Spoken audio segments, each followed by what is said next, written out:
Maintenant que nous avons récupéré les fichiers d'installation de WordPress sur Internet, nous pouvons passer à l'étape suivante qui consiste à créer la base de données. Pour cela, il faut vous rendre sur votre plateforme d'hébergement. Dans mon cas, je vais utiliser l'hébergeur OVH, mais le cheminement sera le même, quel que soit l'hébergeur que vous aurez choisi. Il vous faut vous rendre dans la section de gestion des bases de données et de cliquer sur le bouton Créer une base de données.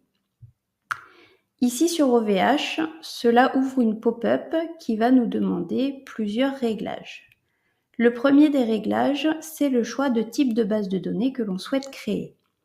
Pour ma part, je n'ai pas le choix car je suis sur un hébergement basique, mais il faut savoir que sur une offre premium d'OVH ou chez un autre hébergeur, on peut vous donner le choix du type de base de données et de la version.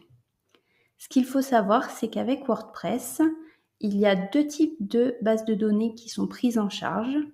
Les bases de données MySQL en version 5.7 ou supérieure, ou les bases de données MariaDB version 10.3 ou supérieure.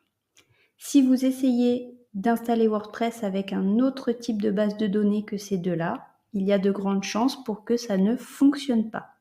Soyez donc vigilant quand vous faites la création de votre base de données sur les options que vous sélectionnerez. Si je retourne dans OVH, comme je n'ai pas le choix, je reste en MySQL 5.7 et je fais suivant. Je vais alors passer à l'étape suivante qui me demande de créer un nom d'utilisateur et un mot de passe pour ma base de données. Pour le nom d'utilisateur, vous pouvez mettre ce que vous voulez. Cela n'a pas d'importance tant que vous respectez les critères définis par votre hébergeur. Et c'est pareil pour le mot de passe. Je vous invite à mettre quelque chose d'assez sécurisé parce que la base de données de votre site, c'est quelque chose d'extrêmement important. Il faut donc éviter à tout prix les piratages. Et surtout, notez bien le mot de passe que vous allez choisir dans un gestionnaire sécurisé parce qu'il ne sera pas disponible en clair sur l'interface. Donc si vous l'oubliez, vous aurez possibilité de le régénérer, mais vous ne le retrouverez pas indiqué de manière visible sur votre hébergement.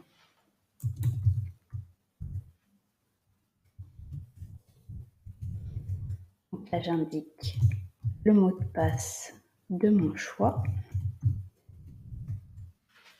C'est OK, je vais valider.